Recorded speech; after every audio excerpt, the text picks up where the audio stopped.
Donnie and Dolly. The team is supported by ableauctions.ca. Closing your business? We can help. And King of Floors, your vinyl, laminate, and engineered flooring superstore.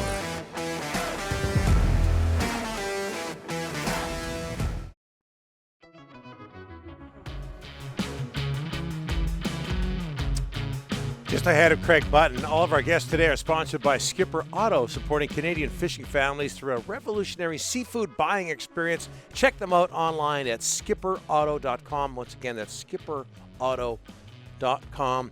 As we bring in Craig Button in the wake of the Jets losing to the Canucks by a score of 3-1. Craig, thanks for doing this. How are you?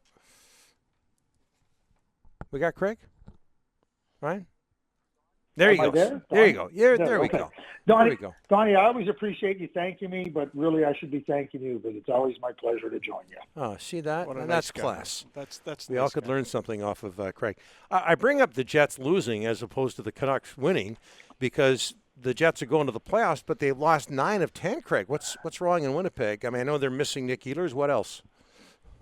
Well, I can only say this. If Nick Ehlers is a good player, okay, we know that. But if missing Nick Ehlers leads you to lose 9 of 10 games, you got big problems. You got huge problems. And right now, I think that the Winnipeg Jets have some issues. Number one, we know that they have some really good offensive talent on their team. I think they've become incredibly predictable in how they want to attack. And I use football analogies at times. You know, when things aren't working in football and you try different plays or different schemes, you know, the coach changes. In hockey, there's this reticence to change. It's like, just play the system. The system isn't working, gentlemen. The system is now working against us. The teams know what we're doing, and we need to adjust. I don't see any adjustment by the Winnipeg Jets. And with that, when you're playing everybody 9 and 10 times, teams get a beat on what you're doing. Then they try to scheme to take away what you do well. I think that's what's happened to the Winnipeg Jets. And if they're not going to change how they attack offensively, they have enough talent, then they're going to run into the same problems. Connor Hellebuck is a terrific goaltender that cleans up a lot of the miscues in front of them. And I think they got to try to lessen those miscues a little bit. But so now here's what happens. Connor Hellebuck, doesn't, play at the exact same high level and clean up everything. Now he lets in one more. Now your team scores one less. Now you're 2 short every game. That's where the Winnipeg Jets find themselves. And if they don't fix it, they're going to not be in the playoffs very long. Craig, this might seem like a minor issue to a lot of people, but the Canucks win last night. Niels Höglander gets a couple of goals. Jets pull their goaltender. Canucks are up to it's near the end of a lost season for the Canucks, and Höglander's on the bench for the final 2 minutes. He doesn't get, and this is a big deal in Vancouver today. He doesn't get on the ice for the last 2 minutes plus. Do you have a problem with that? It looks like he was upset at the bench. Listen, a hat trick in the National Hockey League is not easy to do, and it's rare. And so, earlier this year, Paul Maurice, Andrew Kopp had never scored a hat trick in the NHL. Empty net. He gets Andrew Kopp out there. He recognizes that it's not just for Andrew Kopp, it's also the spirit of the team. Like, what I call the esprit de corps, right? Like it picks up the spirits of everybody. Everybody's going to try to get him that goal. Well, when Andrew Kopp got it, he ended up getting a 4th goal in that game. But when he got that, everybody's thrilled. Paul Maurice got everybody excited. Joel Quenneville, if you ask people that played for Joel Quenneville, he recognized all those scenarios in a game. He also looked at it for bonuses. He'd come in and ask, what's your bonus? And he'd try to make sure players could hit their bonuses, not just in the game.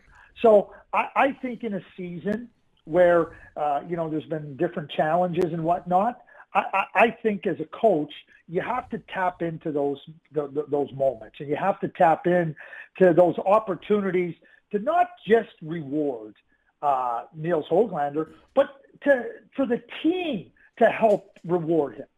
Like that I just think, like I said, I think it just builds the esprit de corps. Hey, Craig, I'm looking at our poll question today, and it's look at the Canucks are out of the playoffs for the 5th time in 6 years. Ton of the blame is at Jim. Craig, right now 70% of our polls says the problem is Jim Benning, the GM. when you look at this team, Craig, how far do you see before they turn it around? Like, I mean, do you see the playoffs next year or the year after or the year after? You know, Rick, I think that you have just hit the question. I really believe that, you know, from an ownership point of view, from a management point of view, okay, here's where we're at. Here's the reality of where we're at. Okay, so now where are we headed? You know, last year, watching the Canucks and watching where they were at, I really felt that they were on a path towards being a contender. I really did. You know, players at key positions, you know, stars at key positions, good youth, prospects coming that I thought could, you know, round out the roster nicely. And I'm not going to talk about COVID. I mean, COVID is part of it, and we understand why you may not have spent. But I see the Vancouver Canucks right now as further away, not closer than they were last year. And, you know, it's not just about looking and going, okay, we can add this, or we got this young guy coming here. It's about trying to meld those things together at the same time. And, you know, and trying to time them so that they intersect. You know, you can have young players, but if they're not ready, it doesn't matter what type of leadership you have. And you can have leadership, but if you don't have younger players that can take on greater roles, it doesn't matter. It's syncing all those things up that allow a team to be successful. I think that's the biggest challenge right now for Jim. So you got Jack Rathbone, great. You have Cole Lind, you have Podkolzin coming, but you know who's going to help Quinn Hughes? Who are you going to get to help Nate Schmidt? Because I can tell you right now, Jack Rathbone's not ready for that. And so you try to sync those all in together. You know, where do the Vancouver Canucks find themselves? And then secondly, where do you have the opportunities to improve yourself? You know, I think it was on somebody asked me about Trampkin. I said, there's no way I would sign Trampkin. If you get to the end of the summer or whatever, then you feel you got to sign. But wait, because you want to know what opportunities are going to exist out there. And I think for the Vancouver Canucks, it's not just saying, oh, well, this year was one of those years. We'll be better next year. I think you have to have really concrete plans and really concrete ideas and answers to the question you asked. And I think it's an absolute 100% legitimate question that needs to be asked. And no general manager should feel any type of hesitancy to provide really good answers. And if those answers aren't provided, then the ownership is left with potentially a different decision. We got a week to go. We're going to find out if Travis Green's going to be back or not, Craig. You think he should be the guy going forth? I do, Rick. I think Travis is a good coach. I think he's worked with this group of players. I think that he's been able to try to get the players individually to play to the best of their capabilities, pretty darn well. I think that he's helped the team be as good as it potentially can be most of the time. But there's only so much a coach can do. And I think the gaps, and when you asked me the question about where does this team head and what answers do they have to come up with, I don't think it's in the coaching office.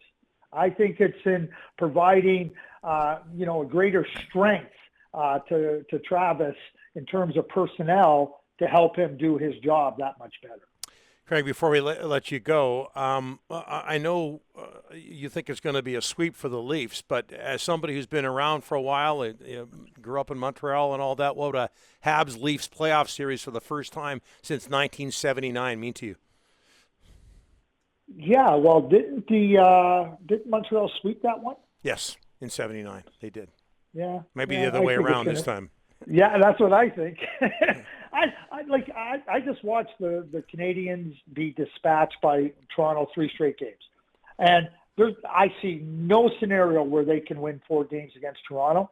And like I said last night, I'm not sure they can win one. I really don't think they can. It'll be tough for them to win one. They're overmatched in too many areas. So kind of fun historically, but competitively, not so much. Craig, thanks for this. You guys are welcome. Always my pleasure. You bet. TSN Scouting Director Craig Button